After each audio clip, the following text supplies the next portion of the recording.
All right, buckle up, because today we are going deep on someone really fascinating. Oh, yeah. Someone who is so interesting. We're Okay. talking about a woman who can rock a tiara like it's nobody's business. Okay.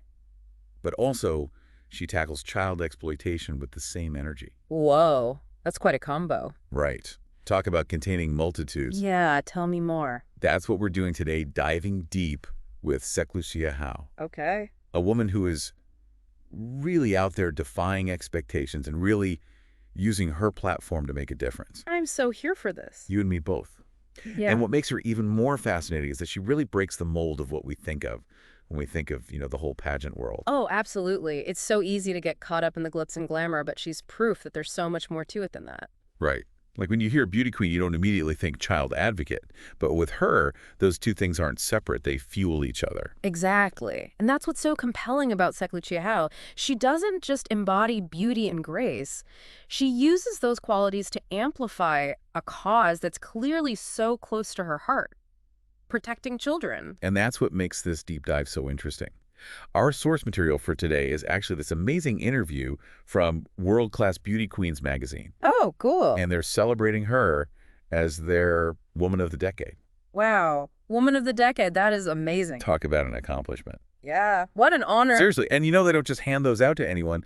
This woman has some serious credentials. I bet. So tell me, what kind of titles does one even earn to become Woman of the Decade? Oh, just a casual Mrs. Australia Globe, Mrs. Oceania Globe, even world-class beauty queens, Oceania Ambassador. Light work. Oh my goodness, she was not messing around. No, not at all. And to think, her journey actually began in a super unexpected way. Really? How so? Picture this. You're 40 years old. Okay, I'm picturing it. Life is good, but maybe you're looking for a new challenge, something outside your comfort zone. Yeah.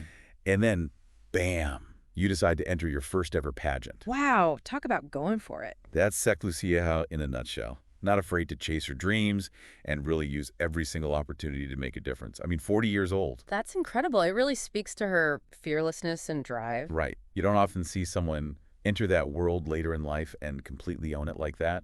It really makes you wonder what sparked that decision.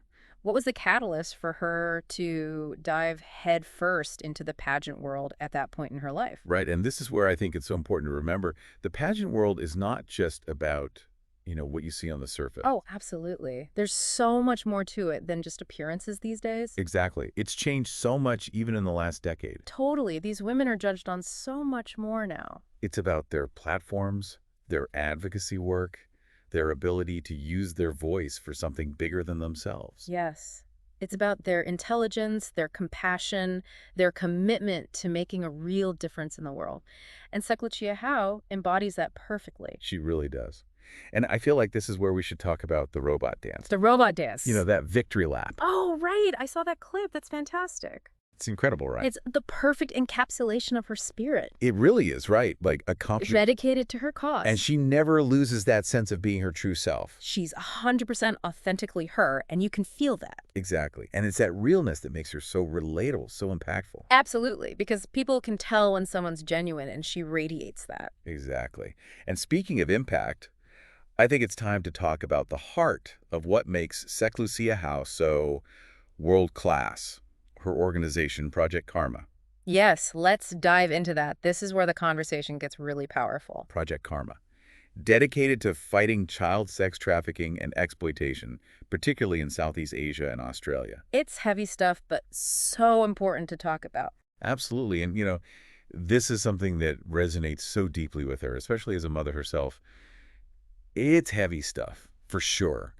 And it's really easy to want to just kind of turn away from these really difficult issues. Oh, absolutely. It's tough to even think about. Right. But she doesn't shy away from it at all. No, she doesn't. She really leans in. She really does, and uses her platform to shine a light on it. Which is incredible because that's what gives me hope. Yes. Seeing someone like her using her influence to bring these issues into the light. Exactly. Exactly. And it's not just about talking about it, Right. Project Karma is actually out there making a difference, like rescuing children. Wow. They're disrupting these criminal networks. It's amazing the work they're doing. Right. And they're pushing for change, like real change in legislation.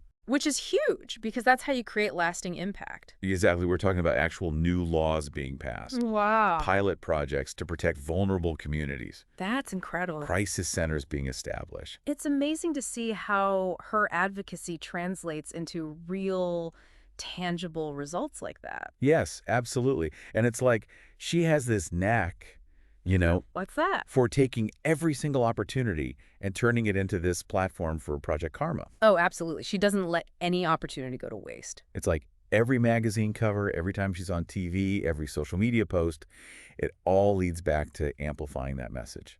And that's so smart because it keeps the conversation going. Exactly. And, speaking of TV appearances, remember that time she was on Adventure All-Stars? Oh, yeah. How could I forget? That was amazing. I mean, talk about reaching a whole new audience. Right. Millions of people who might have never even thought about child exploitation before. Exactly. And she just brought it right to their living rooms. That's powerful stuff. And again, it wasn't just about raising awareness. Like, she was using her time on that show to directly support Project Karma.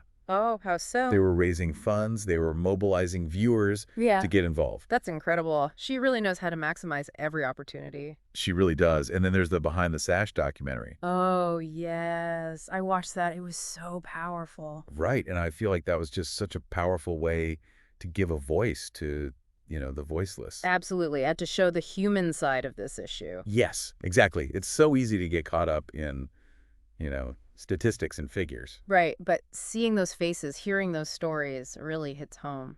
It does. And you really get a sense of the human cost of this issue. Yeah. And the importance of what Project Karma is doing. Absolutely. It really underscores the importance of their work. Yeah. It's so easy to get caught up in the glitz and glamour of the pageant world. Oh, totally. But she never loses sight of what really matters. And it's funny you should say that, because one thing that really struck me in this interview was her humility. It really shines through, Like, this woman has achieved so much, but she talks about it with such grace, such humility. It's really refreshing. It is. You can just tell it's not about the titles or the recognition for her. Not at all. It's about the cause, always. Yes. And bringing other people along with her. Exactly, like empowering others to find their voice and make a difference, too. Yes. And she talks about that in the interview, the importance of collaboration. Right, like we can't do it alone. Exactly. It's a team effort. And she wants people to find their own passions, use their own platform, no matter how big or small, to make a difference. Right. Everyone has something to contribute. I love that, she said something like, everyone has the power to be a world changer, even if it's just in their own backyard. Wow, that's powerful and so true. Right. And you can even see it in the way she works with other organizations, too, like, the National Homeless Collective. It's not just about one cause for her. It's about really making a difference wherever she can. Exactly. And she's proof that you can have multiple passions and you can pursue them all with the same energy and dedication. And that you can be both a beauty queen and a force for good in the world. Absolutely. She's breaking down stereotypes left and right. Yes. And showing us what's possible when you use your platform for good. It's inspiring, to say the least. It really is. And, as we wrap up this deep dive into the life of Lucia Hou, I think that's what I want our listeners to take away from this. What's that? You don't have to choose between who you are and what you're passionate about. I love that. Like, you can embrace all those different parts of yourself, all those different things you want to achieve in the world. Absolutely. And you can use